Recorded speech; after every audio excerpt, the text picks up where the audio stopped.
Selamat pagi. Selamat pagi. Selamat pagi. Selamat pagi, Miss Rara. Lause, pagi Bunda. Pagi semuanya. Pagi semua. Oke, sebelum kita memulai acara kita pada pagi ini, mari semuanya kita menyatukan hati kita untuk berdoa bersama.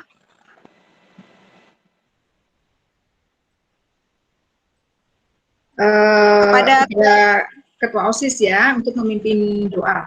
Silakan Grace. Oke. Bapak Ibu Guru dan teman-teman semua, mari kita bersatu dalam doa.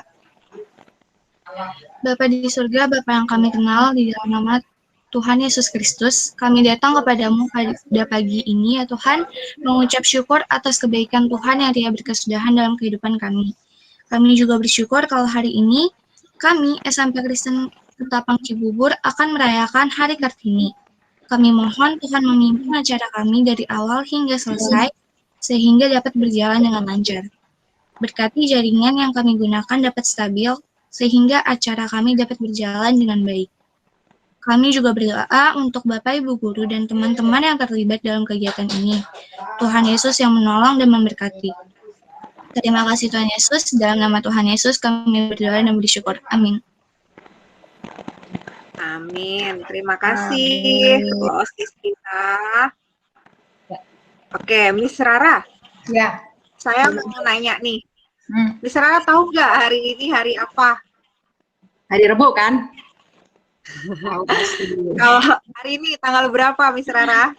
Kalau tanggal, setahu saya ini tanggal tua nih loh, tapi tanggalnya tanggal 21. Ya nggak, Mbak Agnes? Miss Rara, di setiap tanggal 21 bulan April ini kita memperingati hari apa ya, Miss? Miss tahu nggak? Tahu, pasti semua juga udah tahu ya. Kita juga pakai kebaya kan hari ini. Hari apa? Kartini. Hari Ya, Kartini. Iya, betul sekali, Miss. Nah, hari ini kita berkumpul di sini udah cantik-cantik semua ya. Yang Theodi pakai apa tuh di kepalanya? Wah, wow banget nih semuanya ya. Michael juga nih. Yang lain coba di on cam-nya biar kita saling melihat satu sama lain. Ya. Nah, Chris pakai pada hari ini kita berkumpul di sini, seluruh siswa beserta seluruh guru dan karyawan untuk memperingati Hari Kartini ya, Miss Rara ya.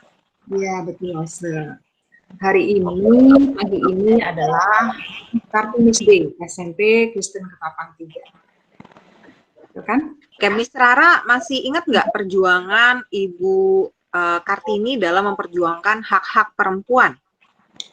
Masih dong, dulu kan kita belajar ya, waktu dari SD juga udah belajar, kalian juga pasti pada tahu nih, perjuangan Kartini di dalam masa perjuangan negara kita ya, untuk merdeka ya. Iya. Oke, kalau gitu kita untuk merefresh sebentar, kita nonton video tentang Ibu Kartini dulu ya. Mari kita saksikan videonya.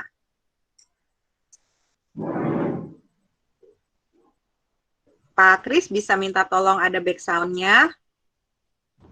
Oke, Lose.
Wah, hebat sekali perjuangan Ibu Kartini ya, Miss Rara.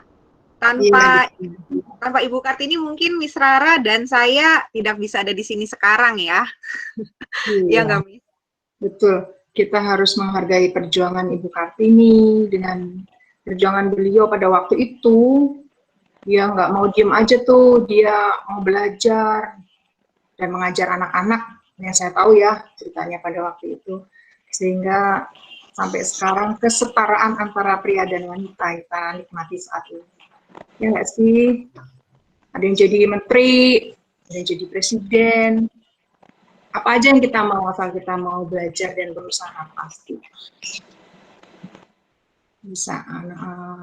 Artinya Ibu Kartini itu bangga lah melihat kita gini ya, nggak sia-sia di perjuangan zaman dulu. Itu ya Lause ya? Iya, betul sekali. Lause. Iya, teratur. Miss Rara itu mirip kayak Menteri Keuangan loh. Tapi nggak punya sponsor. Pokoknya Miss Rara hebat, seperti Menteri Keuangan kita. Hebat kita. Uangnya kagak ada.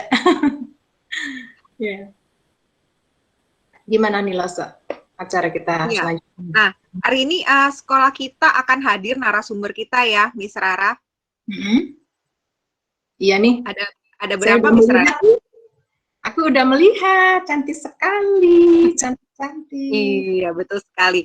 Nah, kita sekarang mau say hello dulu ya. Kita hari ini akan sharing-sharing dengan dua narasumber kita, dua perempuan hebat sudah berjoin di sini dengan kita semua untuk sharing kepada anak-anak di sekolah menengah pertama Kristen Ketapang 3 Cibubur. Nah, sekarang kita mau sapa. Yang pertama ada Miss Grace Kencana Pranata, finalis Miss Indonesia 2017. Hai, anak-anak, ayo kita sapa Miss Grace.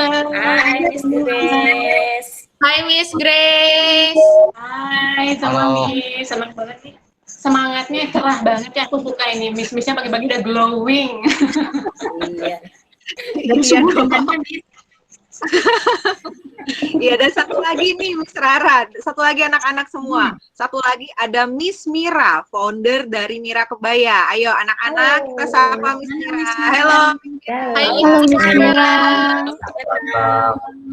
Halo, salam kenal ya. Salam kenal juga. Nah, jadi kita gimana nih Miss Rara? Kita masih mau nunggu-nunggu lagi apa kita langsung aja, Miss?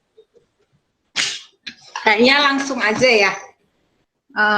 Kita mulai aja acara talkshow kita, Lause. Mungkin udah nggak sabar apa yang mau di-share sama sumber kita pagi ini. Mari kita mulai. Silakan Miss Grace. Oke, sebelum Miss Grace mulai sharingnya, nah kita akan lihat dulu Miss Grace biografinya ya. Supaya kita kenal ya, karena tak kenal maka tak sayang. Oke, ini dia, kalian bisa lihat di slide. Miss Grace adalah finalis Miss Indonesia tahun 2017, perwakilan dari Provinsi Jawa Barat. Terus, salah, maaf. Nah, di sini Miss Grace lahir tanggal 18 Agustus tahun 1995. Sehari setelah 17-an. Ya Miss Grace ya. Benar, Terus karirnya berkarir sebagai Editors Assistant Stylo Indonesia. Di tahun 2017, beliau mengikuti Miss Indonesia, finalis dari Jawa Barat. Dan Saat ini masih aktif menjadi bagian dari redaksi Stylo Indonesia Kompas Gramedia sejak tahun 2018 dengan fokus membuat konten edukasi dan informasi yang berupa artikel, video, dan program redaksional mengenai fashion beauty untuk perempuan milenial. Iya, nah ini dia biografinya yang akan Miss Grace sharing sama kita. Kami persilahkan Miss Grace untuk memulai sharingnya. Oke. Ini teaser sedikit aja ya. Mungkin ada yang penasaran gimana sih dulu pengalamannya sebagai pernah ikut beauty pageant Miss Indonesia. Pengalamannya kurang lebih ya teman-teman, kalau aku kasih gambarannya sama seperti ketika teman-teman mencoba hal baru atau kegiatan baru yang baru dicoba, misalnya kayak mengikuti kompetisi atau mengikuti kegiatan sosial lainnya. Nah itu kurang lebih sama. Yang pertama apa? Yang pertama pastinya aku terlatih atau aku melatih rasa percaya di dalam diri aku, karena kan bertemu dengan teman-teman baru, dengan kegiatan baru gitu. Berikutnya adalah melatih diri lebih mandiri. Jadi apapun kegiatan teman-teman yang dicoba ini pastinya kan nggak dibantu sama orang tua, atau ketika mengikuti aku masa karantina ini benar-benar sendiri, harus urus semuanya, barang-barang, kegiatan, manajemen waktu, kalau rasa-rasa capek juga kita harus aware gitu. Nah itu salah satu hal yang bikin aku lebih mandiri ketika mengikuti beauty pageant ini selama masa karantinanya.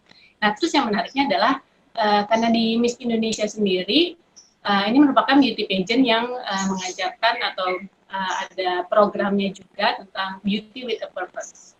Jadi emang kalau di menjadi seorang Miss, ini Miss itu kan ada 4 MISS, ada akronimnya, itu ada M-nya manner, I-nya impressive.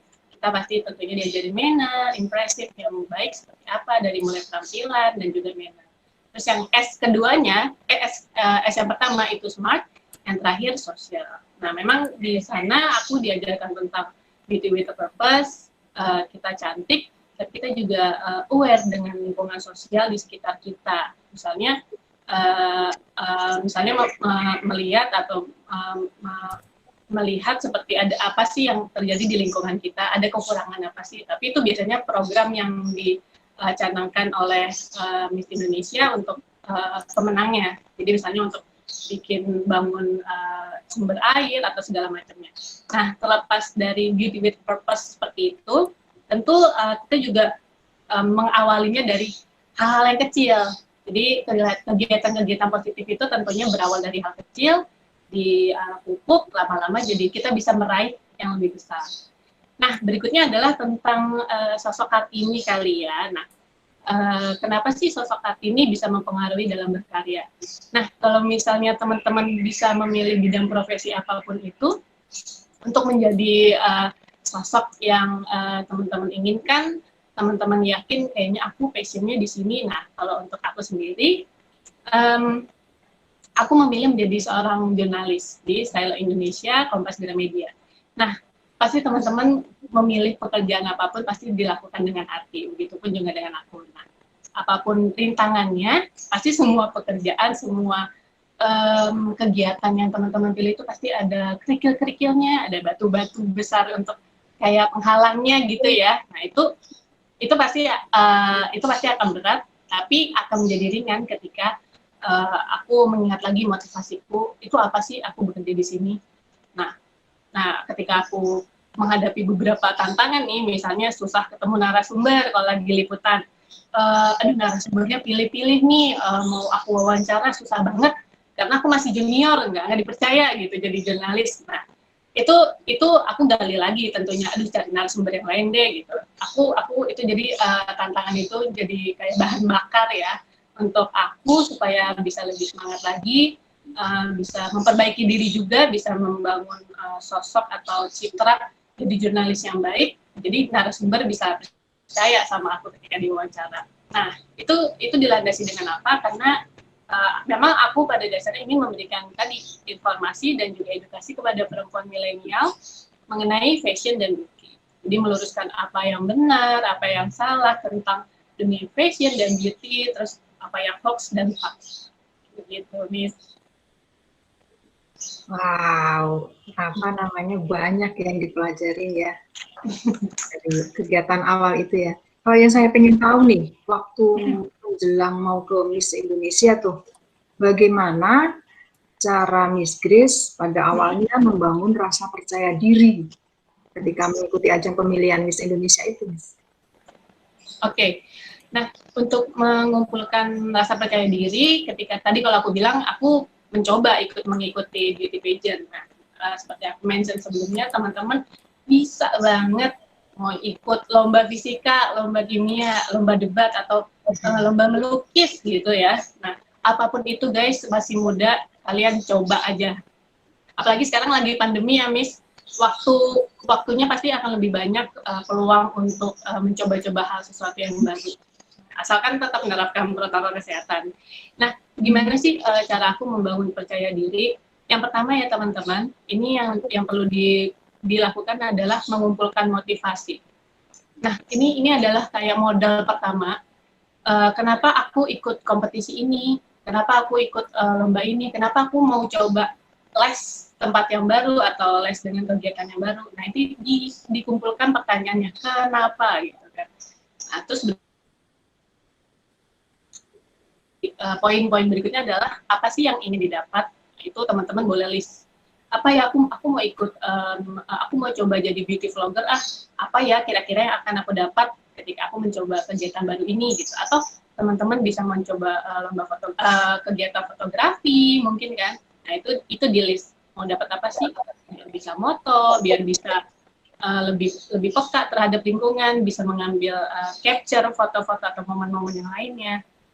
Terus berikutnya adalah di dalam motivasi itu juga teman-teman perlu juga ngelis ya, apa sih resikonya gitu. Karena seperti yang tadi kita bilang, apapun profesi kita, apapun hal baru yang mau kita coba, at least kita tahu resikonya apa. Nah, kalau udah tahu resikonya apa, kita udah kebayang nih, ini ketika aku melangkah di step A, ini akan ada resiko ini, kita pasti akan lebih siap. Berikutnya, kalau soal rasa percaya diri ya Miss dan teman-teman semua, kalau udah tadi motivasinya udah kekumpul, berikutnya adalah analisa. Nah teman-teman, kalau misalnya udah kekumpul semua, udah di list nih poin-poinnya, motivasinya, teman-teman bisa melakukan analisa, diskusi sama teman, sama keluarga, sama Miss, sama lausenya di sekolah. Kira-kira menurut mereka gimana sih? Nah, karena berasal dari lingkungan terdekat, pasti mereka akan memberikan saran, akan memberikan support yang terbaik buat kita. Jadi kadang orang gini ya Miss ya, aduh aku passionnya pengen jadi ABC. Nggak apa-apa, kalian bebas mau jadi passion ABC, asal tadi di list tadi poin-poinnya mau jadinya gimana, supaya kalian siap dan orang tua dan juga guru-guru supportnya tahu ngarahinnya kemana nih teman-teman. Misalnya teman-teman pasti SMP nih mau kira-kira mau masuk SMA atau SMK gitu, mau jurusannya apa. Nah itu bisa banget disiapin dari teman-teman SMP sekarang. Karena aku juga dulu waktu SMP udah prepare-nya mau cita-citanya jadi apa dari sekarang. Nah berikutnya dari situlah, dari motivasi dan setelah dianalisa diskusi sama inner circle kita kayak keluarga, teman, guru-guru. Nah itu kita udah punya rasa percaya dirinya tuh, modalnya udah ada. Karena kita udah ada persiapan tadi ya, motivasi sama analisa keinginannya kita. Nah berikutnya gimana sih untuk ningkatin lagi level percaya diri kita ketika kita mau mengikuti suatu program yang baru atau kegiatan yang baru gitu ya. Berikutnya adalah udah persiapan, kan kita udah tahu ini arahnya, tujuannya kemana, sudah disupport sama keluarga dan kakak-kakak mungkin dan ibu guru. Nah, berikutnya kita tinggal mengikuti bidang yang kita tuju. Misalnya teman-teman mau lomba fisika, so misalnya ikut inten atau kelas-kelas yang khusus atau pelajaran-pelajaran tambahan mengenai fisika. Dan pasti nanti orang tua akan dukung, ibu guru juga akan dukung, miss-missnya, lausennya, teman-teman juga bisa kerja kelompok, supaya apa? Supaya itu bisa jadi modal kita lebih percaya diri ketika misalnya kita mengikuti, misalnya mau lomba tadi fisika. Nah, terus habis itu berikutnya setelah pelajari ilmunya, teman-teman juga bisa cari tahu informasi banyak-banyaknya. Karena apa? Karena saat ini media itu udah luas banget ya Miss ya. Semua bisa diakses dari handphone. Nah itu jadi nggak ada alasan. Aduh aku nggak tahu Miss, aku nggak ngerti ini gimana nggak ada alasan. Jadi kalian sudah lebih dimudahkan dengan adanya media, dengan adanya handphone, dan tentunya digunakan secara bertanggung jawab. Nah berikutnya teman-teman juga bisa tanya-tanya dan mendengar, mencari informasi mengenai pengalaman orang lain. Nah, kadang kita juga perlu dengar dari cerita orang lain, nggak cuma aku maunya A aja terus. Nah, itu teman-teman juga perlu dengar dari pengalaman orang lain supaya apa? Supaya ada sudut pandang baru dan teman-teman bisa lebih luas lagi jangkauan dalam menganalisis yang kalian mau. Kurang lebih gitu sih, Miss. Rasa percaya diri itu akan meningkat aja karena kita udah punya modal gitu. Tuh, anak-anak dengerin dari sekarang nih, walaupun masih SMP, kita harus tahu nih apa yang mesti kita kerjakan. Kita mau jadi apa ya, atau kita senangnya di bidang apa nih, coba digali di situ. Sekarang banyak fasilitas ya Miss ya, di YouTube, juga banyak tayangan-tayangan yang memberi kita tutorial atau mendidik dan segala macam lah ya. Apalagi kalau sudah mulai ikut ajang-ajang gitu, ikut lomba, lama-lama ini ya, tumbuh ya rasa percaya dirinya ya. Yes. Kalau kita dengar tadi Miss Grace itu kayaknya dari ajang Miss Indonesia ini jadi manajemen hidup kita kayak diatur gitu ya. Sebenarnya bisa kita ada ganti layoutnya dulu biar banyak bisa lihat semua. Gimana Miss Meti? Ada yang mau disampaikan?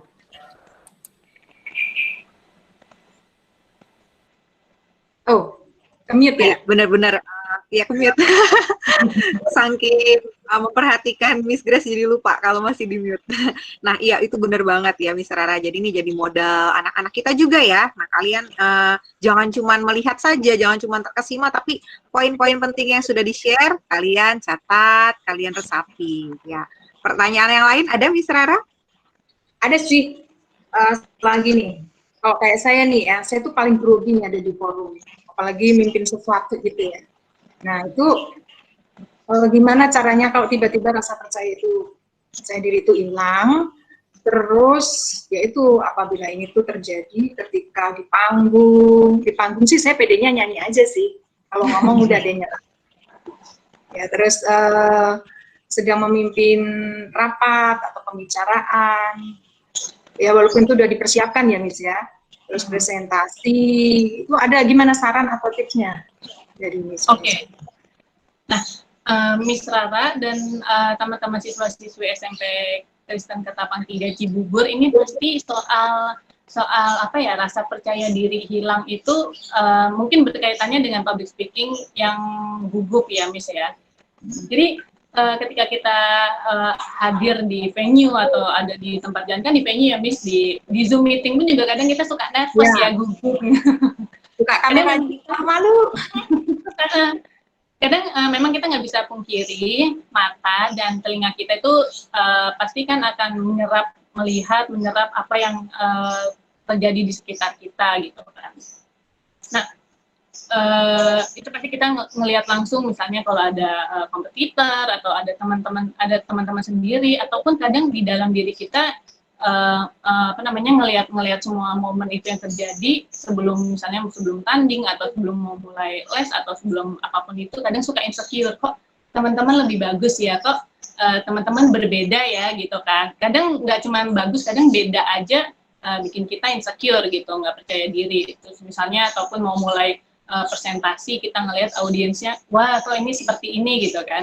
Itu memang pasti wajar dan akan terjadi gitu kan.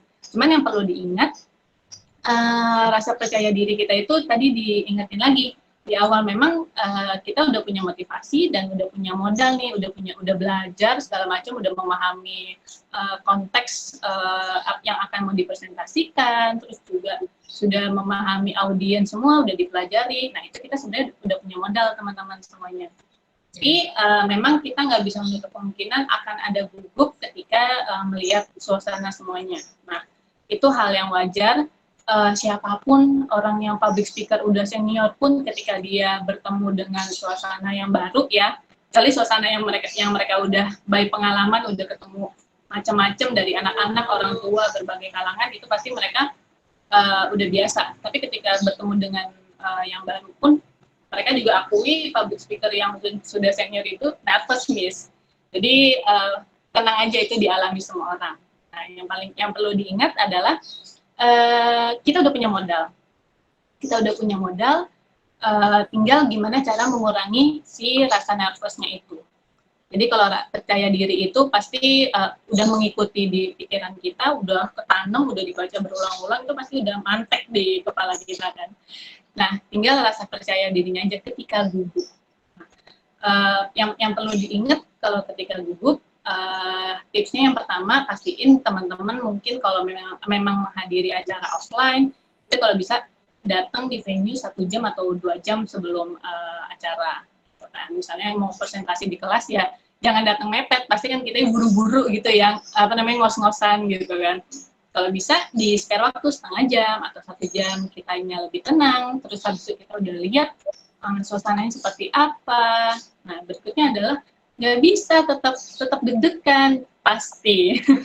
yang pasti tips-tips yang sering aku dapatkan dari para public speaker itu mengatur pernapasan. Jadi yang perlu diingat adalah ininya aja, fisiknya kita, karena otak kita udah full, udah modalnya udah matang deh untuk tampil untuk presentasi. Jadi teman-teman bisa tarik nafas dalam-dalam, buangnya lewat mulut pelan-pelan, dan itu aja, emang harus dilatih se-relax itu. Dan karena kita punya spare time setengah jam atau 1 jam sebelum acara mulai, pasti kita akan lebih tenang. Nah, berikutnya tetap pas lagi mulai aku tiba-tiba ngeblank, Miss, gimana? Nah, itu ada momennya. Jadi yang perlu diingat adalah gimana mannernya kita ketika kita lupa. Ketika kita lupa, pastiin kita jangan mannernya jangan sampai kayak apa ya gitu. Gitu. Nah, itu perlu dihindari AE-nya gitu. Caranya gimana? Emang tetap harus latihan, tetap harus kecemplung ketika dikasih tugas sama Miss-nya untuk presentasi. Ya udah, coba aja gitu. Aduh, aku malu, Miss, gitu. Coba. Kalau nggak dicoba, nggak bisa. Nah, kalau untuk menghindarinya adalah teman-teman cukup tersenyum aja.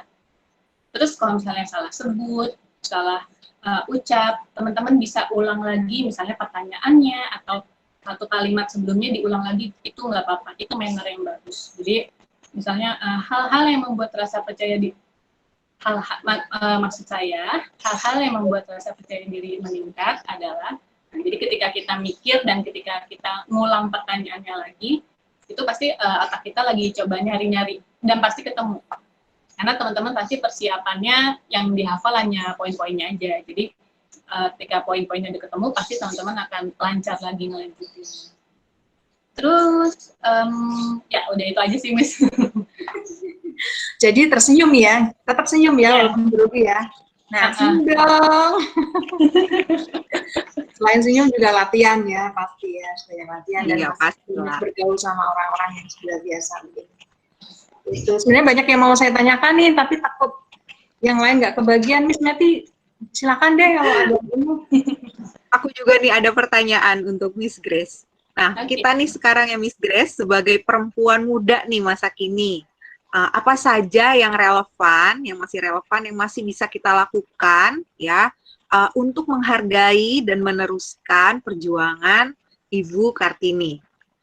Oke, nah ini menarik banget untuk Miss dan juga Lose dan Mister semuanya beserta teman-teman siswa-siswi untuk bisa berkarya dan meneruskan perjuangan Ibu Kartini ini. Memang jalannya panjang, jalannya luas, kita bisa memilih opsi apa yang menjadi favoritnya kita, menjadi passionnya kita. Nah, tapi itu semua bisa diraih kalau kita mengawalinya dimulai dari diri sendiri dulu.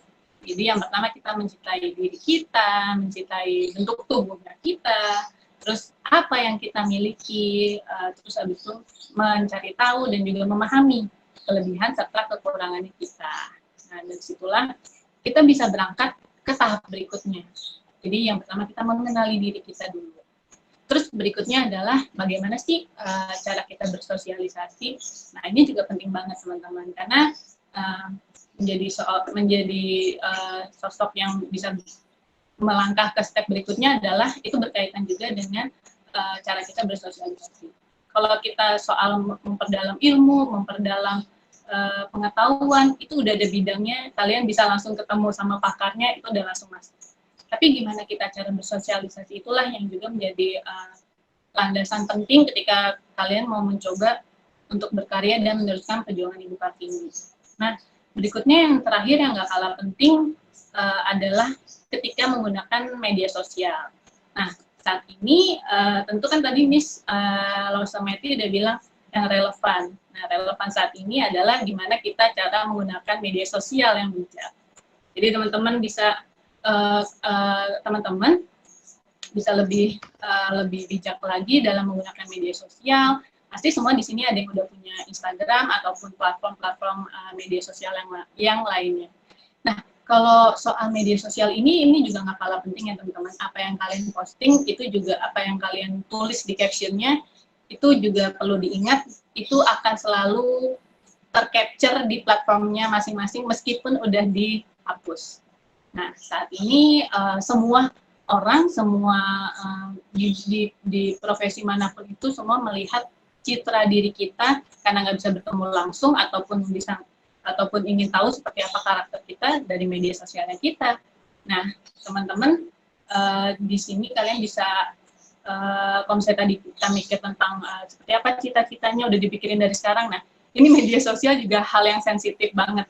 Jadi, ini bagus nggak ya? Ini menyinggung orang nggak ya? Atau ini hal yang seperti apa ya kalau di Indonesia atau di tempat kita atau di sekolah ketika diposting berkaitannya dengan apa? Kenapa? Karena teman-teman merupakan citranya apa? Citra keluarga, citra siswi SMP KK 3 Cibubur, terus juga murid-muridnya Miss dan serta Lause di sekolah, terus juga teman-teman merupakan citranya teman-teman keluarganya juga, terus juga inner circle dan sahabat-sahabat dan sekolah-sekolah dan komunitas yang lainnya. Nah, itu teman-teman perlu diingat juga untuk lebih bijak membuat caption dan juga memilih apa ya yang mau diposting. Iya, bener banget ya. Soalnya jejak digital ya istilahnya sekarang ya, Miss Grace. Jejak digital itu kejam. Ya, seperti jadi kita memang harus bijak. Anak-anak di sini nih tuh didengar tips dari Miss Grace, harus bijak menggunakan sosial media. Nah, terus nih pertanyaan terakhir nih, Miss. Kita kan tahu ya, emansipasi wanita ini yang diperjuangkan oleh Ibu Kartini itu kan nggak lepas juga dari peran laki-laki yang turut mendukung perjuangan Ibu Kartini. Nah, pada masa itu ya. Nah, kalau untuk masa saat ini nih, menurut perspektifnya Miss Grace, hal-hal apa sajakah yang dapat siswa laki-laki turut andil dalam mendukung emansipasi wanita? Nah, ini menarik banget ya, karena saat ini kita udah hidup pasca momentumnya si Kartini, Ibu Kartini itu terjadi. Jadi kita sudah mendapatkan fasilitas, mendapatkan kesetaraan hak-hak dan kewajiban sebagai seorang siswa dan siswi di sekolah, terus juga ini konteksnya di sekolah ya. Jadi pasti karena sekarang sudah modern, teman-teman pasti udah nggak dibeda-bedain kan soal misalnya pilih teman kerja kelompok, misalnya Miss-nya ngasih PR fisika 10 atau Mandarinnya 10 buat laki-laki, 5 buat cewek kan nggak mungkin. Semuanya udah dapat sama dan kita syukuri itu hal itu boleh terjadi karena memang momentumnya Ibu Kartini adalah ada di sekolah. Jadi kita benar-benar berevolusi dari sekolah dari zaman Ibu Kartini, dia mendirikan sekolah untuk perempuan sehingga akhirnya berevolusi terus sampai saat ini kita bisa laki-laki dan perempuan bisa saling bekerja sama dimulai dari sekolah. Nah, yang aku cuman sedikit bisa reminder aja adalah yang membedakan perempuan dan laki-laki cuma di fisik aja kok. Jadi antara siswa dan siswi hanya beda di fisik. Teman-teman laki-laki punya fisiknya dibangun diciptakan dengan tulang yang lebih kuat, ototnya lebih kuat, bahkan even kulitnya pun juga lebih kuat ya. Ini aku dari statementnya Dr. Tadiana Dewi, spesialis kulit dan kelamin, dia bilang bahkan sekulitnya laki-laki pun itu lebih tebal, lebih kuat. That's why laki-laki agak lama agingnya, agak penuaannya tuh agak lama, Miss, dibanding perempuan. Nah, perempuan hadir dengan fisik, karena ini kan kita ngomongin fisik ya, fisik yang lebih lembut, kulitnya lebih lebih halus, terus habis itu hormonnya juga lebih sensitif, lebih peka dengan lingkungan sekitarnya. Nah, cuman bedanya itu doang. Siswa-siswi hanya beda di fisik. Untuk selebihnya tanggung jawab dari Miss, Lause, dan juga mister-mister yang di sekolah sama semua, dari Bapak Ibu gurunya semua sama. Semua bisa dapat hak-hak menerima pelajaran, semua boleh mengemukakan pendapatnya, semuanya boleh. Cuman dari segi perbedaan fisik ini mungkin kalau lagi ada teman-teman siswi-siswi yang lagi mau bikin ide atau bikin tugas atau bikin karya, aduh pingin bikin panggung-panggung atau panggung mini, nah itu kan butuh angkut-angkut barang atau apa yang berat-berat. Jadi paling teman-teman siswanya jangan sampai kepikiran, kan emansipasi wanita, jalan sendiri dong gitu. Oh bukan. Jadi kalau emansipasi wanita itu hanya berkaitan dengan hak-hak dan kewajiban yang disetarakan antara siswa dan siswi. Selebihnya kalau untuk tolong-menolong itu nggak kenal gender. Jadi teman-teman yang laki-laki karena memang kalian guys diciptakan lebih kuat gitu. Itu nggak ada salahnya menolong, dan itu bisa dijadikan kebiasaan sehingga ketika nanti kalian di dunia kerja atau di dunia kuliah, di dunia komunitas yang baru, teman-teman udah biasa. Oke, ini memang perannya gue, tak gitu. Nah, untuk teman-teman siswi-siswi bukan mentang-mentang dibantuin cowok-cowok, nyuruh-nyuruh, itu nggak bisa. Jadi semuanya berjalan sesuai pada porsinya, semua ada inisiatifnya bisa keluar masing-masing sesuai dengan kekuatan fisiknya masing-masing. Tapi kan Miss, perempuan juga ada yang kuat jadi binaragawan. Nah, itu iya, tapi kan mereka diajar atau dilatih sampai dengan orang-orang dan lingkungan yang profesional. Sedangkan di siswa-siswi semuanya tidak untuk jadi kuat-kuatan. Itulah yang paling bedanya di fisik aja sih, Miss. Selebihnya semuanya sama.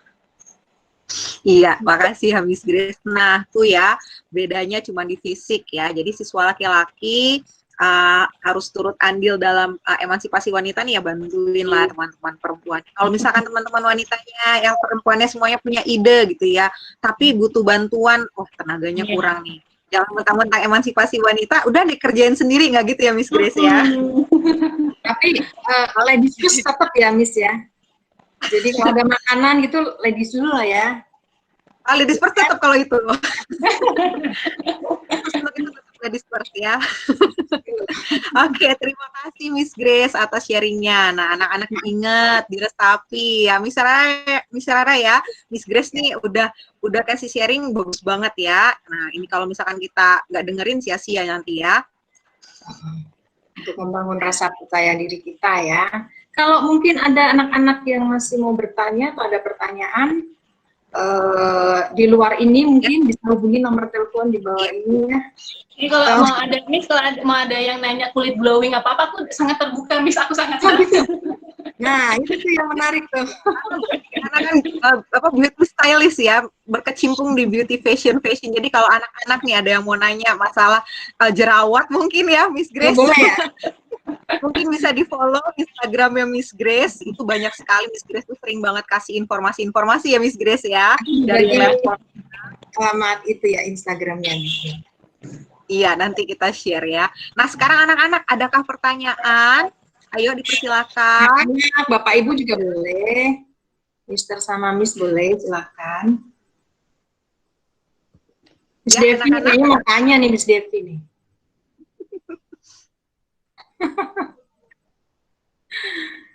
Ya, silakan. Jangan malu-malu loh. Ayo. Mumpung hari Kartini nih. Lagi dipikirin pertanyaan kayaknya, Miss.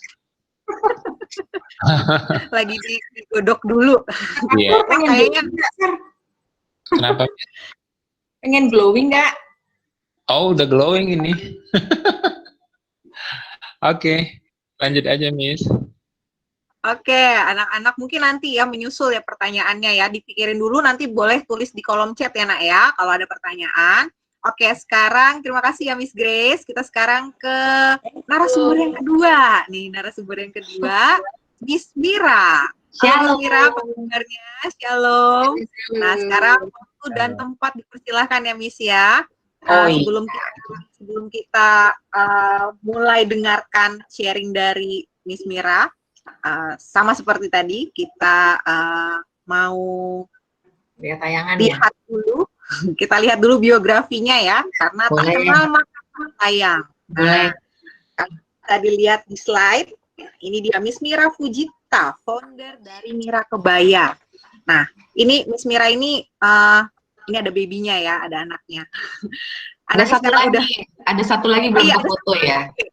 Lagi digendong ya harusnya, masih kecil ya. Nah, Miss Mira ini ibu rumah tangga dari 2 orang anak. Nah, Miss Mira juga pernah bekerja sebagai senior sekretari dari PT HDI. Nah, HDI ini kalau kalian sering sekarang dengar madu apa itu namanya, Miss Mira? Clover honey.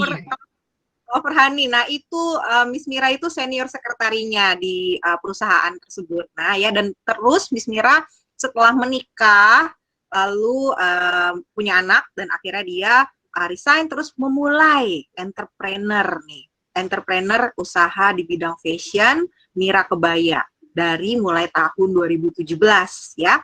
Nah, Miss Mira tidak hanya membuat kebaya itu untuk perempuan dewasa aja, tapi juga membuat kebaya untuk perempuan-perempuan muda. Dan selain itu menyewakan kebaya juga, pasti kan menyewa berbeda harganya dengan membuat ya, Miss Mira ya. Nah, itu bertujuan supaya semua kalangan dapat memakai kebaya. Nah, kita akan dengar sharing dari Miss Mira ini dari sisi entrepreneurship-nya. Nah, seorang wanita, apalagi ini sudah berkeluarga ya, sudah punya baby, masih entrepreneurship bagaimana? Nah, silahkan di-share Miss Mira. Ya, sebentar ya. Sebelumnya shalom dulu ya, selamat pagi untuk kita semua. Selamat pagi adik-adik, terima kasih untuk SMPK Ketapang 3 Cibubur untuk kesempatannya ya pagi hari ini. Kelihatan nggak slide-nya? Kelihatan ya? Kelihatan. Ya, kelihatan. Kelihatan ya. Oke. Kelihatan. Dulu ya. Ya, jadi perkenalan dulu ya, nama saya ulang lagi, nama saya adalah Mira Fujita. Saya punya usaha namanya Mira Kebaya. Kalau dicari di Instagram, bikin aja @mirakebaya, nanti ketemu. Nanti yang follow saya kasih diskon ya. promosi dulu maaf. Selamat Hari Kartini untuk kita semua, selamat Hari Kartini untuk adik-adik tersayang ya, untuk Lausiknya, untuk Miss dan untuk Mister semua. Selamat Hari Kartini untuk kita semua. Kita berterima kasih sama Tuhan ya, melalui Ibu kita Kartini. Sekarang hidup perempuan Indonesia sudah menjadi lebih mudah ya. Kita harus bersyukur ya adik-adik ya. Kalau zaman dulu itu 12 tahun itu perempuan udah dipinit, udah nggak boleh ngapa-ngapain lagi, harus di rumah aja, nggak boleh kemana-mana lagi, udah harus dipersiapkan untuk menikah. Dengar-dengar kayaknya begitu dari sejarahnya ya. Jadi kalau sekarang kita udah bisa mengenyam pendidikan yang lebih tinggi, bisa sampai S2, S3, bisa melakukan ini itu kita harus berterima kasih sama kepada Tuhan yang utama ya, melalui Ibu kita Kartini ini, sehingga kita sekarang bisa menikmati pendidikan sampai sejauh mana kita bisa gitu ya. Ini kita harus memanfaatkan sebaik-baiknya cita-cita kita supaya segera tercapai, sehingga kita bisa menjadi orang yang sukses ya, jangan mau kalah sama pria. Cuman kita juga tidak boleh melupakan kodrat kita sebagai wanita, nanti kita kan akan juga menjadi ibu ya. Terus yang berikutnya, Kakak mau sharing sedikit pada pagi hari ini mengenai entrepreneur ya. Jadi adik-adik udah pada tahu belum nih apa artinya entrepreneur? Entrepreneur itu pengusaha ya, kurang lebih orang yang melakukan aktivitas usaha. Ya, jadi misalkan membuka usaha sendiri itu kita udah bisa bilang kurang lebih ya adalah seorang entrepreneur. Jadi kakak mau cerita dulu lagi mengenai background kakak ya. Jadi dulu memang kakak sebelum punya usaha ini kakak adalah pegawai ya, karyawan kantoran. Jadi pada saat lagi single kakak juga pernah kerja di HRD, pernah kerja di sekretaris sebelumnya, banyak lah pokoknya. Dan sembari kerja itu memang kakak dari dulu memang udah ada passion untuk berusaha gitu. Jadi di setiap pekerjaan apapun kakak pasti ada usahanya, even itu franchise restoran kecil-kecilan, terus ada bikin tas-tas batik dari bahan-bahan batik Nusantara gitu, tapi brand sendiri. Terus ada juga souvenir-souvenir untuk dititip di toko-toko buku rohani di Jakarta dan di luar kota. Itu kakak pokoknya sembari kerja nggak bisa deh, pokoknya hanya kerja aja, pasti harus ada sambilannya nih. Itu memang udah passion kakak dari dulu kayak gitu. Nah, cuman karena kakak menikah, karena kakak sekalian langsung punya baby, jadi kakak terpaksa harus stop dulu sementara kegiatan bisnisnya. Jadi kakak nge-full dulu jadi full mom, lalu nanti lagi deh begitu udah stabil, begitu udah enak lagi, akan mulai lagi usaha gitu. Ternyata 1-2 tahun kemudian kok jadi full mom doang kayaknya hampa banget nih hidupnya gitu ya. Oke deh, mulai usaha lagi. Akhirnya kepikiran deh, usaha apa ya yang cocok untuk kakak kan full mom, anaknya juga sekarang udah 2, terus nggak punya banyak waktu juga karena kan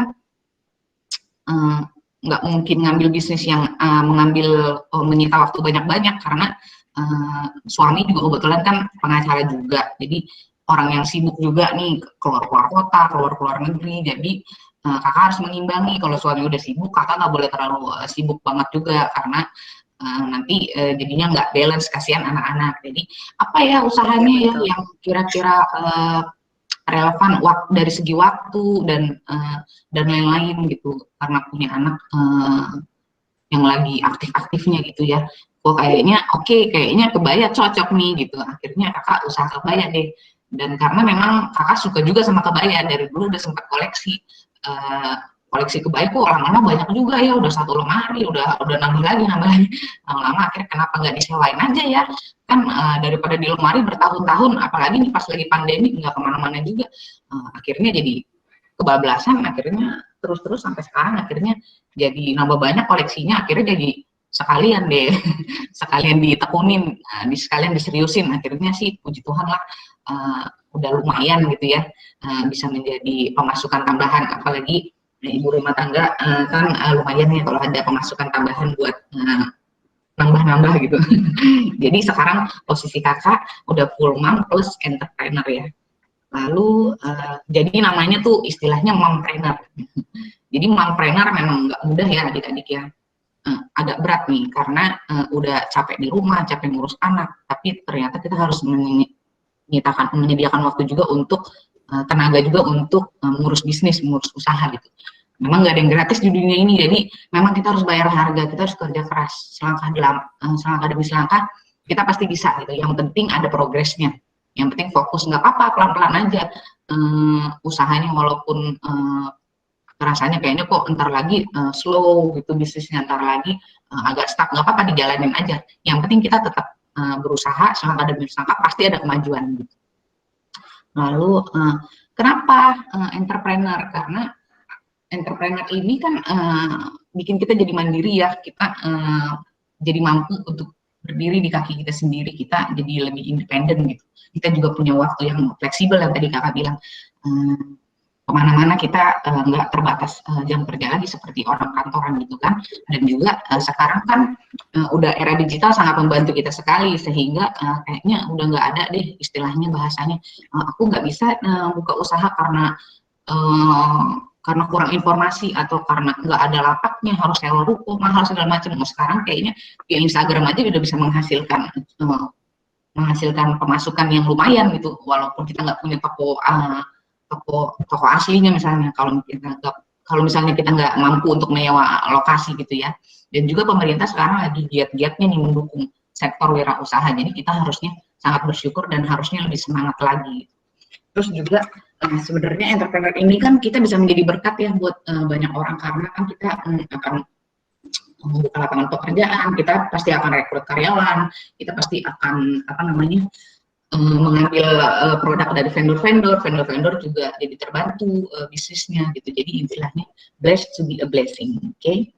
Lalu apakah semua orang bisa jadi entrepreneur kak? Gitu. Sebenarnya hanya sedikit dari istilahnya kalau 1 dari 5 kurang lebih, 1 dari 5 karyawan kurang lebih punya jiwa entrepreneur. Sebenarnya entrepreneur itu kayak gimana Kak? Entrepreneur itu terbagi dua. Jadi memang dari lahirnya itu dia sudah punya jiwa entrepreneur. Misalnya kayak kalian punya temen nih, kalian punya nggak temen yang kayak ada suka ngomong kayak gini, wah ini kayaknya bagus nih jual, terus ngeliat barang ini kayaknya bisa nih dijadiin ini, nanti aku mau jual ah.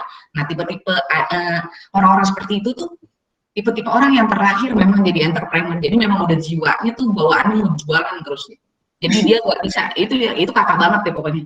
Nggak bisa tuh kayak kerja kantoran terus nggak ada yang dijualin lagi nih, kerja aja terus pulang terus tidur nonton apa santai-santai, kayaknya nggak bisa tuh. Jadi pulang kerja juga pasti ada aja yang mau dikerjain. Kalau nggak kayak gitu kayaknya hidupnya hampa. Nah itu namanya orang yang terlahir jadi entrepreneur. Nah terus ada juga yang kedua orang yang terlatih. Terlatih itu ya melalui edukasi pastinya ya. Dia sekolah dan dari lingkungan juga bisa membuat orang jadi punya jiwa entrepreneur. Terus tandanya apa Kak kalau orang itu nggak cocok jadi entrepreneur? Ya kurang lebih ini. Yang pertama itu dia orangnya gengsian. Jadi entrepreneur itu nggak boleh gengsian, nggak boleh punya urat malunya, pokoknya harus udah putus ibaratnya kayak gitu. Kalau dia disuruh jualan malu-malu berarti dia nggak ada bakat jadi entrepreneur. Terus yang kedua orangnya itu harus selalu dimotivasi. Nggak bisa karena entrepreneur itu orangnya harus bisa memotivasi dirinya sendiri. Dia tuh harus bisa mengatur schedule-nya, mengatur waktunya.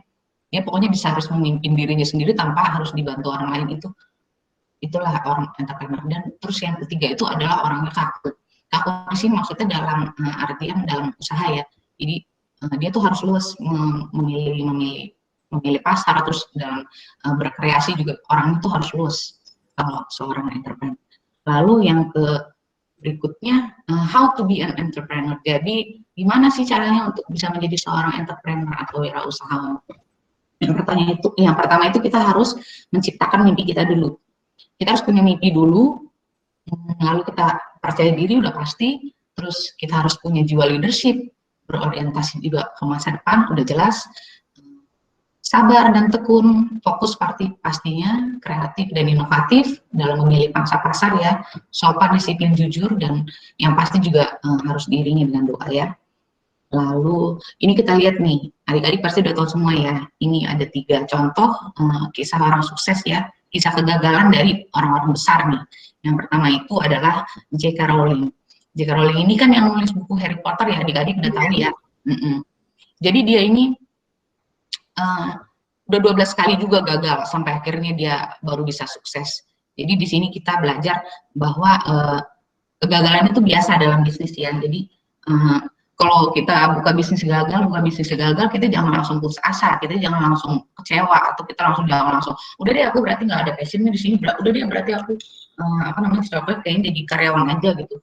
Kakak juga dari sebelum Mira Kebaya ini juga usahanya udah banyak, tapi ada juga yang sukses, ada juga yang kurang. Jadi kita nggak boleh langsung putus asa, kita nggak boleh langsung patah semangat. Kita harus belajar dari orang-orang ini.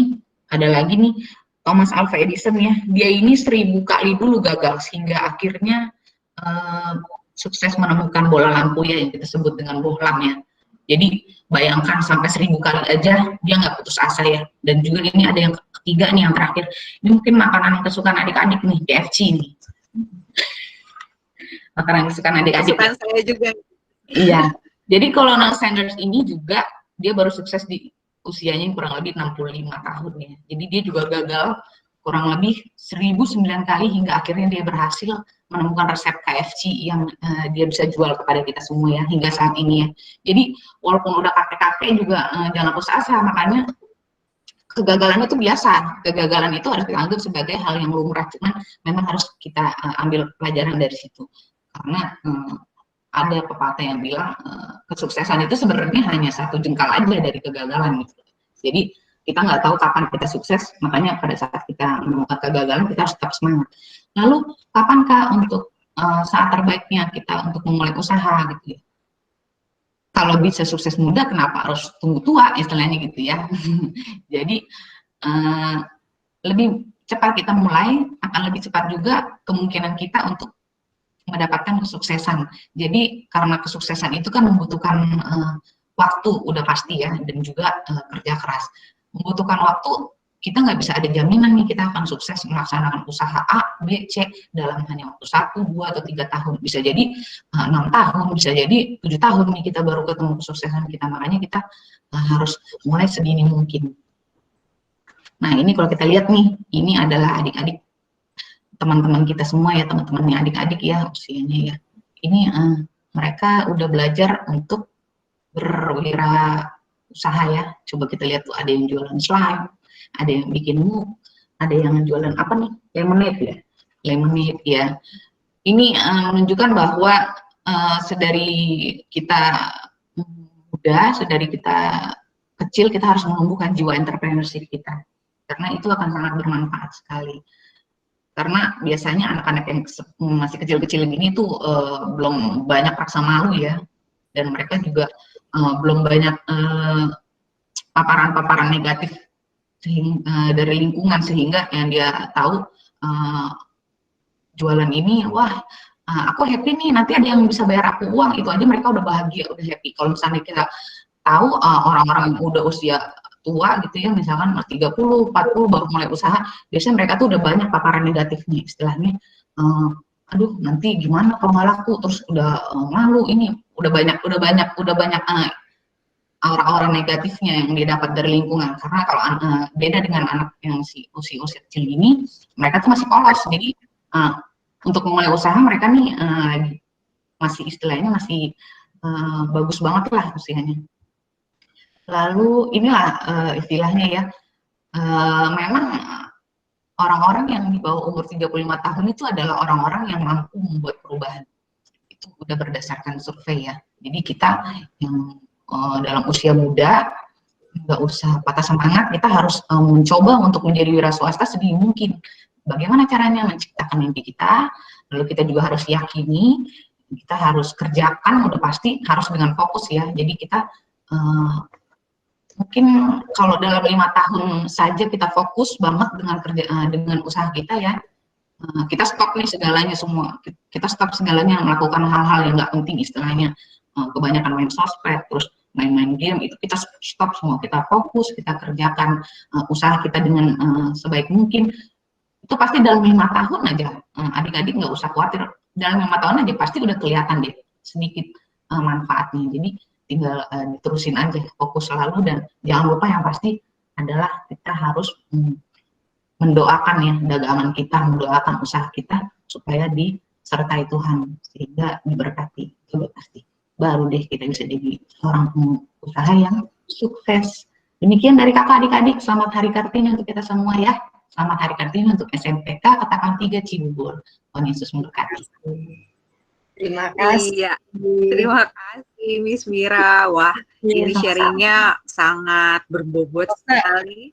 Apalagi buat Miss Rara nih. Miss Rara. Ya, dan Bapak, Ibu, dan anak-anak ya. Kalau dengerin Miss Mira ini bicara tadi dari awal itu gue banget gitu. Apa yang dirasakan, apa yang dialami itu pernah saya rasakan juga tuh ya. Oh, berarti terlahir menjadi entrepreneur ya? Tahu juga sih, sebenarnya bukan keturunan juga, Bapak Ibu juga pegawai biasa kan. Tapi nggak tahu, mungkin karena terlatih dari lingkungan kali ya. Nah ya. Dan jangan takut untuk menjadi seorang entrepreneur. Nah, sekarang yang Miss pengen tahu nih dari kalian nih yang masih kecil-kecil ini, ada nggak seperti yang dikatakan dari Miss Mira tadi ya, ada nggak keinginan kalian menjual sesuatu? Coba lihat di dalam rumah. Jangan gitu Mas. Jualin ya. Ya. Kok habis ikut talk show ini kok jadi barang-barang di rumah berkurang satu sekali. Nanti kita disalahin. Nah, kalau kita disalahin, kita salahin Miss Mira aja, apa gimana? Iya, artinya jangan takut untuk memulai ya. Kalau kalian memang punya rasa itu tuh coba digali deh. Apalagi sekarang ya, seperti tadi dikatakan juga, memang benar pemerintah tuh sekarang banyak mendukung. Ya, apalagi dari segi keuangan ya, misalnya banyak ngasih kredit, dipermudah lah ya. Untuk pajak juga, untuk UKM nih, salah satunya itu kan diturunkan ya, Miss ya. Yang saya rasakan. Jadi memang mendukung pemerintah ini. Terus selain itu juga promosi-promosi. Kalau dulu kan kita mau mengiklankan produk kita kan harus bayar dulu ya, ke majalah lah, ke koran lah, ke TV, apalagi lebih mahal lagi ya. Tapi kalau sekarang kan bisa manfaatin Instagram, apalagi tuh banyak platform ya. Iya, banyak banget platform. Aplikasi Iya, betul. Broadcast message. Broadcast message dari WA, dari Telegram, banyak itu semua sekali. tuh kita bisa lakukan di handphone gitu ya. Jadi kalian memang harus nih, jangan cuma jadi istilahnya, maaf nih ya, jadi sampah aja. Sampah tuh artinya semua dibaca, apa yang ada beredar di grup, di apa-apa kita baca, tapi kita nggak memanfaatkan. Iya, betul sekali. Iya. Oke, sekarang saya ada pertanyaan ini Sarah buat Miss Mira nih. Pertanyaan buat Miss Mira.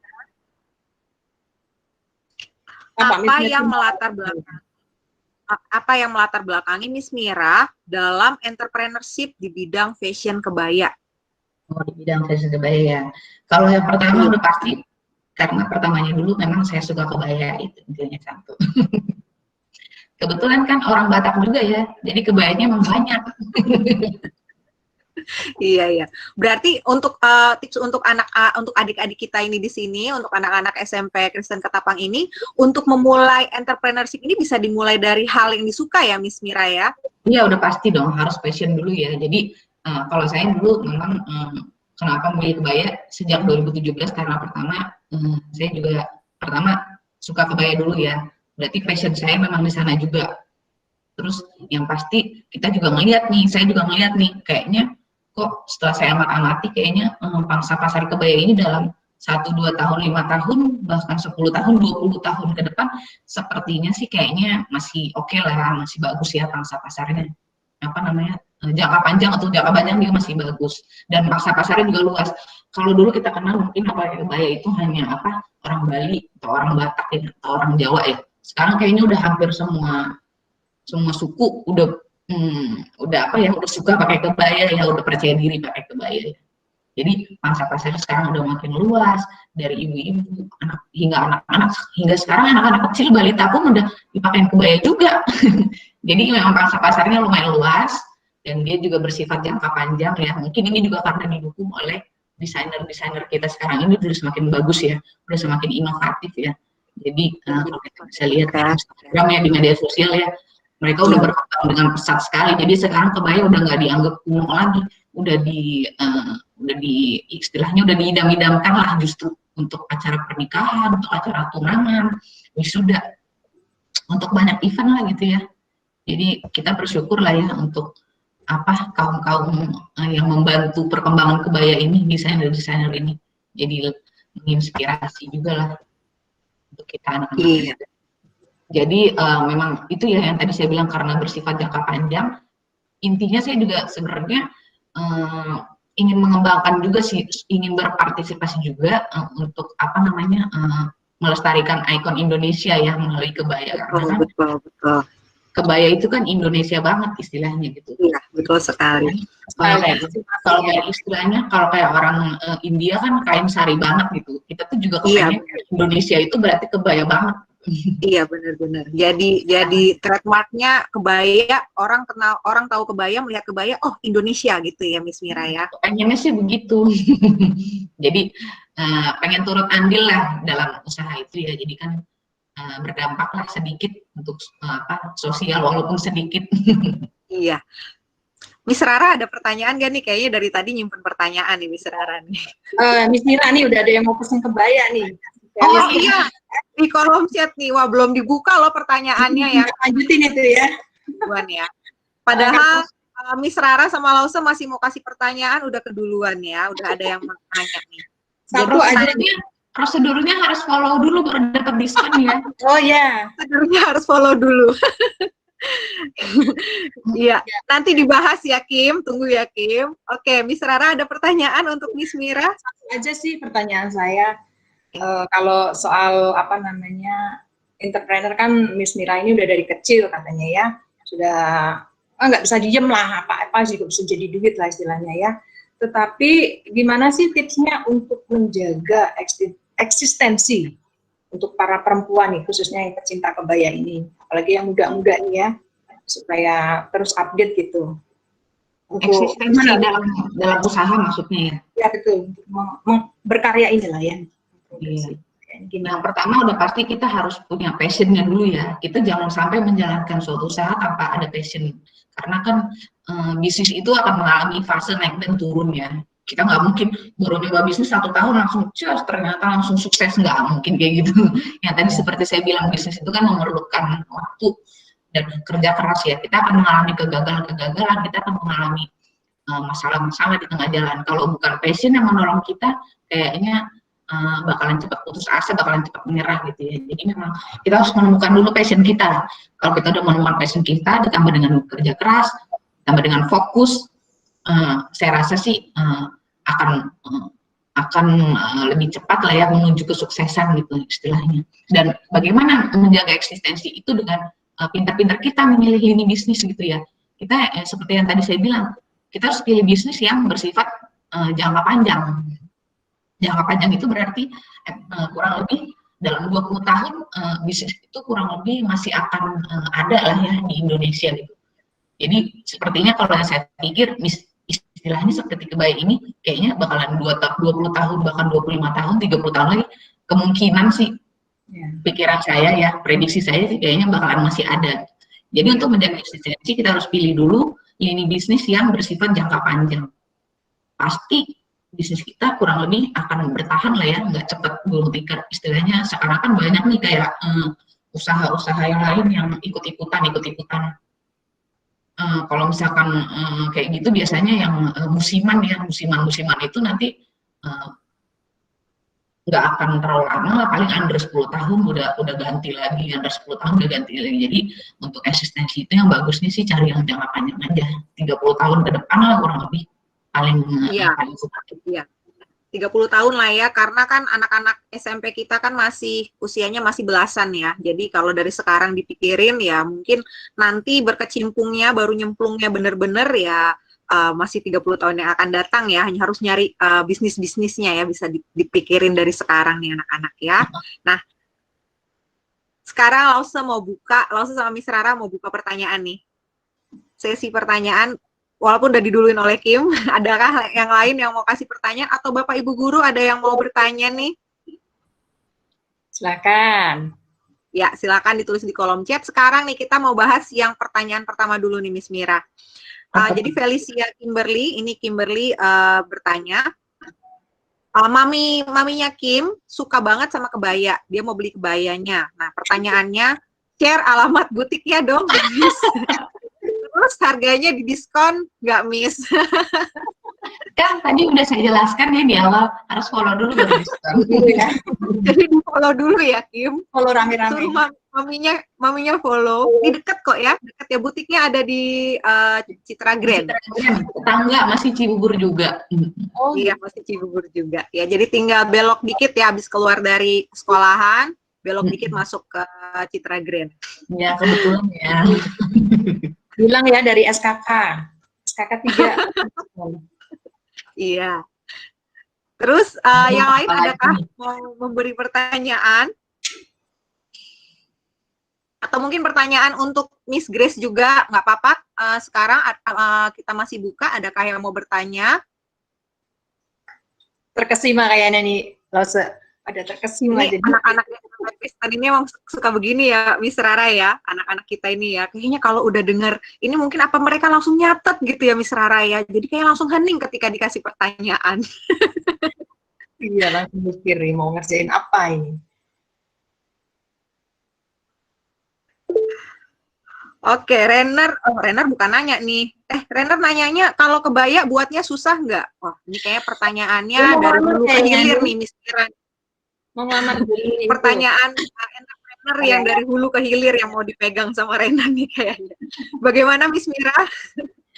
Maksudnya buatnya susah apa enggak? Ini pertanyaannya kemana? Karena kan kebaya kan bukan berarti juga kita yang harus jahit kebayanya. Jadi kalau biasanya saya cuma desain kebaya dari inspirasi saya cuma desain. terus kasih ke tukang jahit. Nanti tukang jahit ada yang jahit sendiri, paling kita hanya pantau-pantau, kita hanya bukan saya jadi eksekutor ngejahitnya, bukan. Jadi kurang lebih hanya sebagai ininya aja yang ngasih bikin ide, bahkan ke gambarnya diberikan kepada tukang jahit, nanti kita pantau ya paling dari situ aja sih. Oh, Terus, jadi tetap ya profesional ya, tetap yang profesional yang ngehandle kebayanya ya Miss Mira ya. Berarti kita bisnis kebaya kita harus mengerti dari masukin jarum benangnya hingga jadi kebaya, enggak juga. Miss Mira sendiri bisa jahit nggak? Kalau bisa jahit sih bisa, tapi kalau untuk yang sampai kebaya, bikin kebaya banget, ngejahit banget sebenarnya enggak. Passionnya bukan di situ sebenarnya, bukan passionnya bukan menjahit, passionnya bukan menjahit. Passionnya entrepreneur ya. Passionnya itu meng-create produk untuk dijadikan usaha gitu. Oke, ini ada pertanyaan lagi nih Miss. Ini bisa pertanyaan dari David. Miss, cara kita supaya kita tahu passion kita gimana, supaya kita nggak salah nentuin. Oh gitu ya.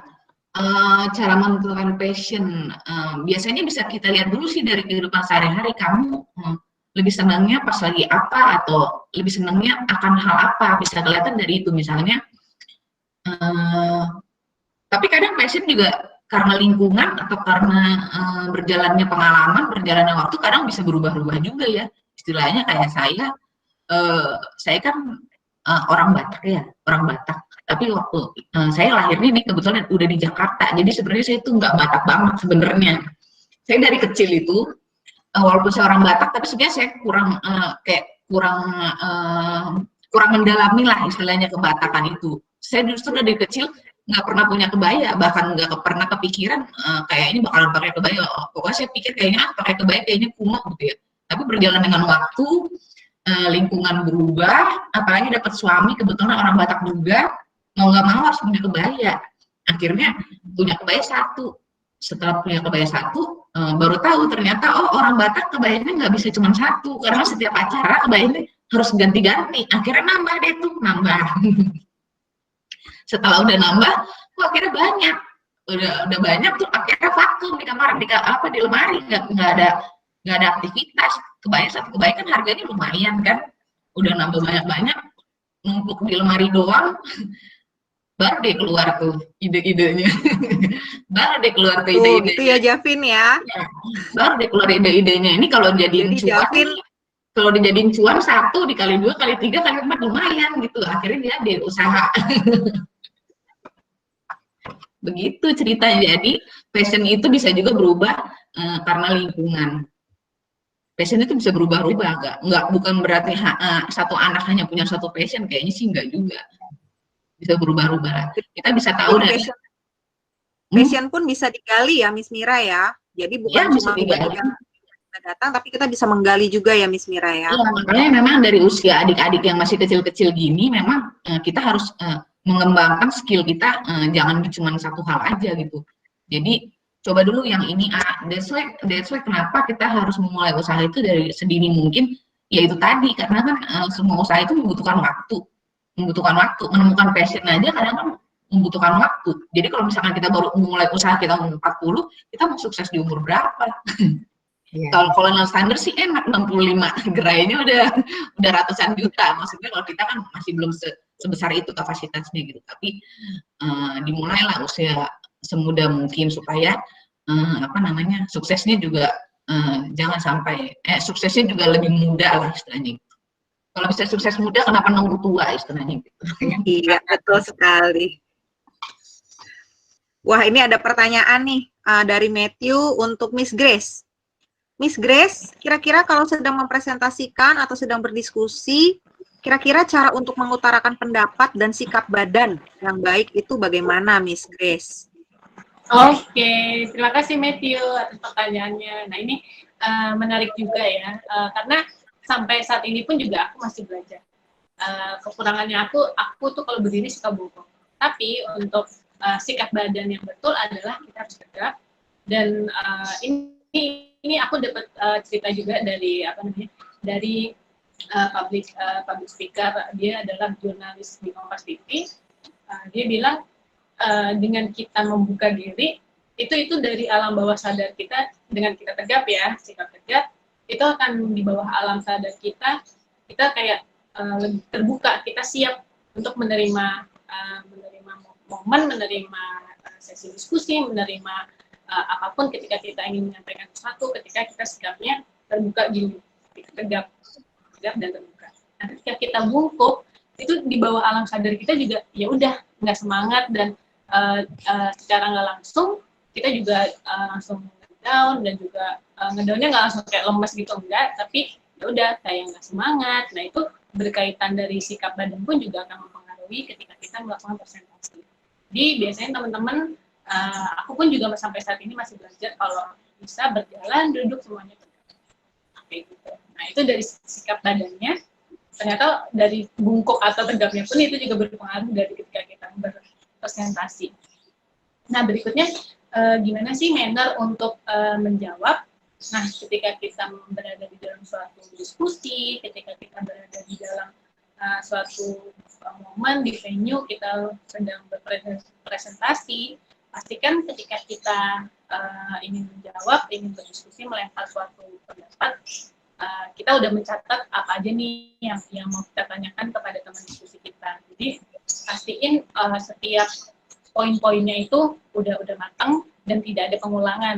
Biasanya kan kadang kita kalau nanya, padahal udah ditanya sama temen nih. Nah, itu kalau bisa, kalau sudah ada teman lain yang bertanya, itu kalau bisa kita, oh iya, ini poin ini udah bertanya, aku nak cari poinnya. Berarti aku pangkas deh pertanyaan yang aku tanya ini, tinggal 3 poin aja yang aku mau tanyakan. Nah, cara jawabnya gimana? Yang pastinya ketika kita, bukan menjawab, yang ingin bertanya atau ingin berdiskusi, pastikan dalam kondisinya lebih tenang, dan apalagi kalau di sesi debat itu teman-teman itu intensinya lebih naik ya, itu kayak semuanya akan terdengarkan. Nah, tapi intensi itu bukan berarti kita meledak-ledak, intensinya itu hidup, intensinya itu dapat, intensinya adalah kita mau orang mendengarkan pendapat kita tanpa perlu kita beremosi. Jadi dengan suara tenang pun juga kalau kita intensinya tepat, itu bisa tersampaikan apa yang kita mau diskusikan. Kayak gitu sih, Miss. Tuh, Matthew. Iya tuh, Matthew. Matthew, pertanyaannya dari tadi berarti dia ya, Miss Rara ya, masih disusun dulu ya. Jadi tadi kita sudah ke narasumber yang kedua, baru Matthew ada pertanyaan untuk Miss Grace. Adakah yang lain mungkin? Yang tadi mungkin belum sempat kasih pertanyaan ke Miss Grace, nggak apa-apa, sekarang masih dibuka. Apakah ada yang masih mau bertanya?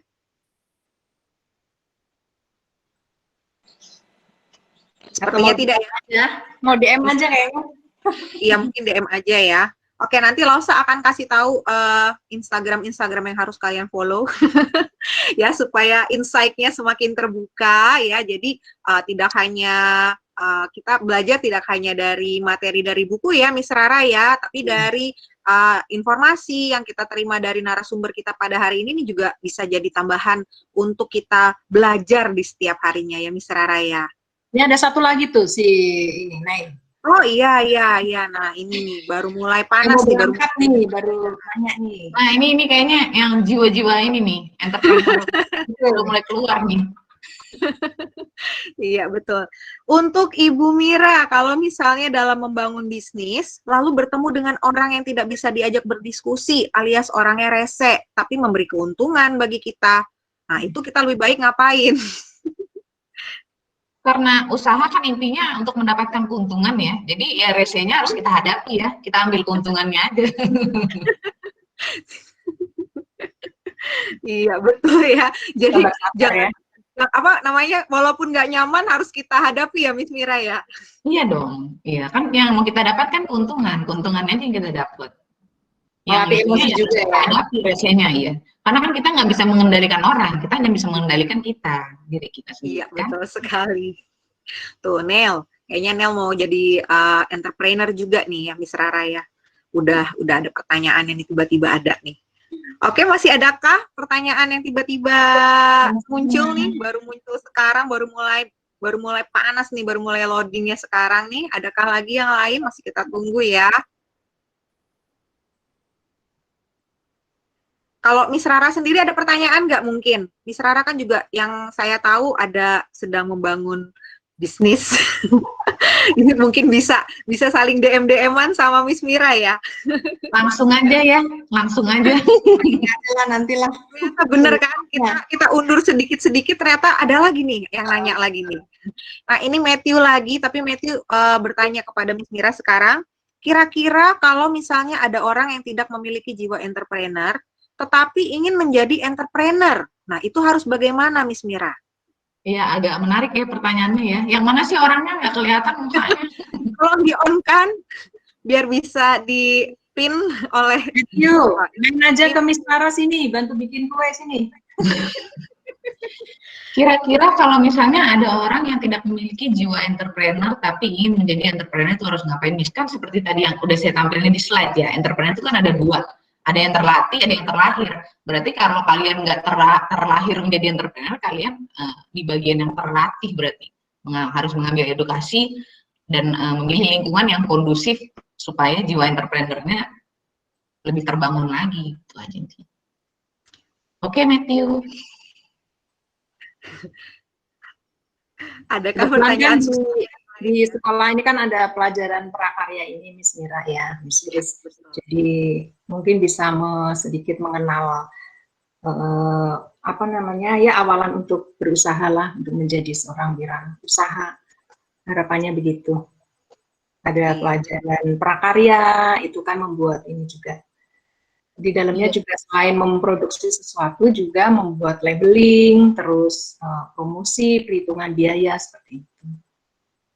Dan jangan lupa Miss Rara ada pelajaran bahasa Mandarin juga. Jadi kalau misalnya kita mau nawar-nawar nih, jiwa entrepreneur-nya terbangun ya. Jadi anak-anak nih harus belajar bahasa Mandarinnya harus lebih lagi nih.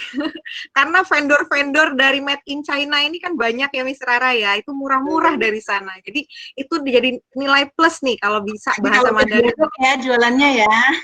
Harus bahasa Mandarin. Iya, betul sekali. Apalagi kalau mau ngambil vendor-vendor dari China langsung gitu kan. Nah, kalau bisa bahasa Mandarin itu nilai plus ya, Miss Rara ya. Jadi, anak-anak semua nih kita sekarang dibekali ya. Oke, ini ada pertanyaan lagi. Udah mulai panas ya kayaknya ya. Udah mulai panas sih kayaknya. Banyak jadi nggak ini ya, Miss Rara ya? Ini kita tanya jawabnya jadi banyak. Ini hari Kartini loh, ini hari Kartini loh. Bertanya untuk Miss Mira, bagaimana caranya biar kita bisa bersaing dengan kompetitor? Apa saja yang dibutuhkan supaya orang bisa lebih tertarik ke punyanya kita daripada punya kompetitor? Oke, apa saja yang dibutuhkan supaya orang lebih tertarik ke punya kita daripada punya kompetitor? Ya, di sinilah kita harus pintar-pintar ya, seperti yang tadi udah dijelaskan di slide ya, harus inovatif dan kreatif. Yang pasti kita harus punya dulu nih jawaban, kenapa orang harus beli produk pada kita gitu, kenapa nggak yang sama sebelah gitu. Kalau kita udah tahu jawabannya, ya berarti kita pemenangnya gitu. Kenapa istilahnya saya jualan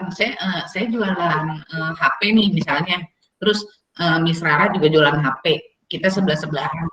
Terus kenapa customer itu harus belinya ke saya bukan ke Miss Rara? Istilahnya jawaban itulah yang harus kita punya gitu. Kenapa orang harus beli produk dengan kita? Kita berarti harus punya kelebihan, kita berarti harus punya keunikan yang membuat kita berbeda dari orang lain sehingga orang lain memilih produk kita gitu. Nah, iya tuh didengarkan ya. Iya, betul sekali. Ya, Sir, mungkin ini pertanyaan terakhir. Kalau ada pertanyaan nanti bisa titip ya, titip anak-anak semua nggak apa-apa nih. Kita hari ini sampai di sini dulu pertemuan kita sama Miss Mira dan Miss Grace. Jadi kalian sama-sama. Terima kasih ya semuanya. Bisa titip pertanyaan ke Lause dan ke Miss Rara. Nanti kita akan menyampaikan lagi dan mungkin nanti akan disampaikan lagi kepada kalian jawabannya ya. Jadi nggak apa-apa nih, walaupun kita sudah selesai talk show-nya, kalian masih punya pertanyaan, masih bisa titip pertanyaan ya. Nah sekarang Lause sama Miss Rara mau mempersilahkan kepada Sir Arthur untuk mengucapkan sepatah dua patah kata kepada dua narasumber hebat kita ini. Bisa Sir Arthur? Oke, terima kasih Lause Meti dan Miss Rara. Kami juga atas nama Sekolah Kristen Ketapang, khususnya SMP Kristen Ketapang Cibubur, say thank you very much for Miss Rara and Miss Grace ya. Both of you are great speakers today. Mira. Miss Mira dan Miss Grace ya. Apa yang dibagikan hari ini tuh sungguh luar biasa ya, pengalamannya sebagai perempuan-perempuan hebat Indonesia ya, yang sudah membangun Indonesia lah saya katakan, kiranya menjadi inspirasi buat kita semuanya, not only girls ya, but also boys. Dari pertanyaan tadi saya melihat banyak sekali para pria ya yang memperhatikan. Ini menunjukkan emansipasi wanita di Indonesia di SMP Ketapang sudah berhasil. Kita dukung terus ya emansipasi wanita di Indonesia. Demikian juga Bapak Ibu guru nantinya. Tadi saya sempat Miss Rara dan Miss Lause berdiskusi sama guru konseling kita ya. Kebetulan ini tanggal 4 Mei nanti kita ada Character Day. Kita memang lagi prepare untuk Kapita Selekta buat berbagai bidang profesi seperti itu. Ini agak nodong sedikit, sekiranya berkenan ya, sekiranya berkenan nanti ada waktunya juga cocok, mungkin Miss Mira dan Miss Grace bisa juga masuk dalam kolaborasi di acara tersebut. Itu nanti kami akan hubungi lagi supaya pertanyaan-pertanyaan yang belum terjawab dan juga misteri-misteri di dalam pengembangan hidup dan sebagainya itu bisa semakin dibekali lagi. Terima kasih sekali lagi. Tuhan Yesus memberkati. God bless us.